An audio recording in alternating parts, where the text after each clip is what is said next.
Hello friends, कैसे हैं। मैं हूं मुबीन खोसा और आप देख रहे हैं मेरा यूट्यूब चैनल मुबीन खोसा ऑफिशियल के नाम से। सबसे पहले थैंक यू करता हूं कि आप फिर से टाइम निकाल के मेरे यूट्यूब चैनल पे वापस हम इस वीडियो को देख रहे हैं। फ्रेंड्स, आज आप सबको पता है कि इलेक्शन का दिन है। आज ज़िमनी इलेक्शन हो रहे हैं पूरे पंजाब के अंदर, और जो 20 सीटें मुनहरिफ अरकान की वजह से, जिनको लोटे कहा जाता है, उन लोटों की वजह से जो 20 सीटें खाली हुई थीं, उनके ऊपर आज ज़िमनी इलेक्शन जारी थे।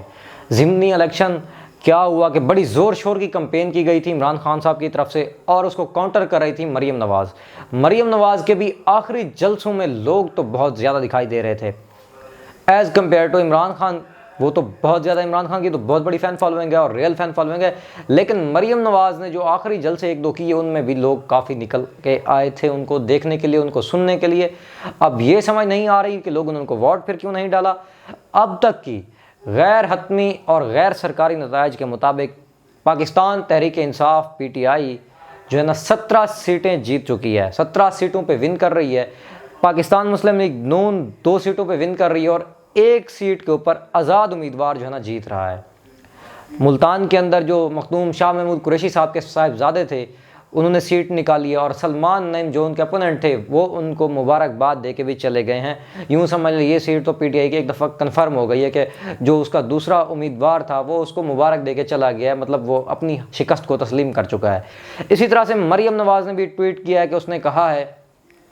कि पाकिस्तान मुस्लिम लीग नून को खुले दिल से इलेक्शन के नताइज को कबूल करना चाहिए, क्योंकि अवाम ने अपना फ़ैसला सुनाया है, तो अवाम के फ़ैसले के सामने उन्हें सर झुकाना चाहिए। जबकि पाकिस्तान तहरीक इंसाफ PTI 17 सीटें जीतने के बावजूद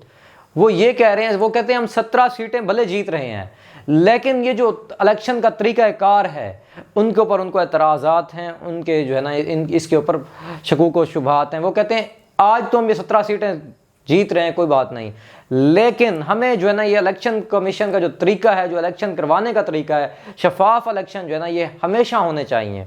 फ्री एंड फेयर इलेक्शन होने चाहिए हमेशा, कि मतलब तरीके के ऊपर हमें वो है, उसके नताइज के ऊपर नहीं है कि नताइज में हम हारें या जीतें, लेकिन जो तरीका है वो बिल्कुल ठीक होना चाहिए उसका।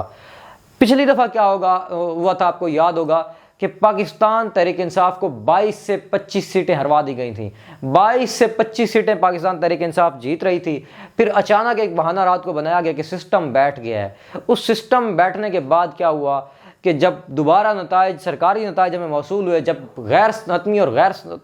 सरकारी नताइज थे, उनमें पाकिस्तान तहरीक इंसाफ की 22 से 25 सीट्स ज़्यादा थीं। लेकिन फिर जब सरकारी नतीजा आया, वो उससे पहले, थोड़ी देर पहले सिस्टम बैठ गया, और सिस्टम बैठने के बाद जब सरकारी नतीजा आया, उसमें पाकिस्तान तहरीक इंसाफ की 22 से 25 सीट्स कम हो गई थी। तो आज तहरीक इंसाफ के चेयरमैन इमरान खान ने,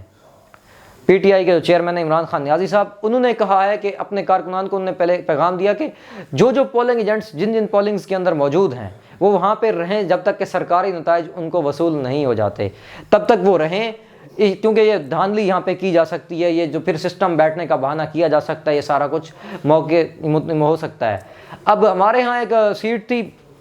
सरदार जुल्फ़िकार खान खोसा और सरदार अमजद फ़ारूक खान खोसे के दरमियान मुकाबला था। जुल्फ़िकार खान खोसा जो है ना चीफ ऑफ खोसा ट्राइब, वो जो है ना थे पाकिस्तान तहरीक इंसाफ की तरफ से, और जो अमजद फ़ारूक खान खोसा थे वो थे आज़ाद उम्मीदवार। वैसे तो ये आपस में भी रिश्तेदार हैं, कज़न हैं, लेकिन कांटे का मुकाबला था। कोई 60 से 70 वोटों के बर्तरी से पाकिस्तान तहरीक इंसाफ के उम्मीदवार सरदार जुल्फ़िकार खान खोसा जीत रहे थे।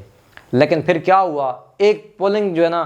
पोलिंग स्टेशन के ऊपर वहाँ पे गड़बड़ की गई, वहाँ पे ये गड़बड़ हुई, मतलब कहने वाले कहते हैं कि जहाँ पे अमजद, मतलब सरदार जुल्फ़िकार खान खोसे के निशान जो था, PTI का बल्ले का जो निशान था, उसके ऊपर मोहर लगी थी, तो वहीं पे साथ आज़ाद उम्मीदवार की भी मोहर लगा दी गई, और इस तरह करके बोगस वोट निकाल के जो अमजद मतलब फ़ारूक खान खोसा थे उसके वोट बढ़ा दिए, और जो सरदार जुल्फ़िकार खान खोसा जिसके ऑलरेडी वोट ज़्यादा थे उसके वोटों पे डबल मोहरें लगा के उसके वोट कम कर दिए, और इस तरह उनको जितवा दिया, और काफ़ी दिन तक वो चैलेंजर था। लेकिन उसके बाद जो आज़ाद उम्मीदवार थे अमजद फ़ारूक खान खोसा साहब, वो भी पाकिस्तान तहरीक इंसाफ के अंदर शमूलियत इख्तियार कर गए थे। तो ये जो है ना है, इमरान खान ने पैगाम दिया है कि अपने पोलिंग एजेंट्स को कि जब तक सरकारी नताइज वसूल नहीं हो जाते तब तक आपने प्रिजाइडिंग ऑफिसर के साथ रहना ही रहना है, वहाँ पे अपनी अपनी ड्यूटियों पे रहना ही रहना है, नहीं छोड़ना, क्योंकि जब तक सरकारी नताइज नहीं वसूल नहीं किए जाते उनसे, तो सिस्टम बैठने का एक बार फिर बहाना करके पाकिस्तान तहरीक इंसाफ की जो मुमकिन 17 सीट्स नजर आ रही हैं इनको ऊपर नीचे किया जा सकता है। तो मैं हूं मुबीन खोसा और आप देख रहे थे मेरा यूट्यूब चैनल मुबीन खोसा ऑफिशियल के नाम से। और अगर आपने अभी तक मेरा चैनल सब्सक्राइब नहीं किया तो इसको सब्सक्राइब कर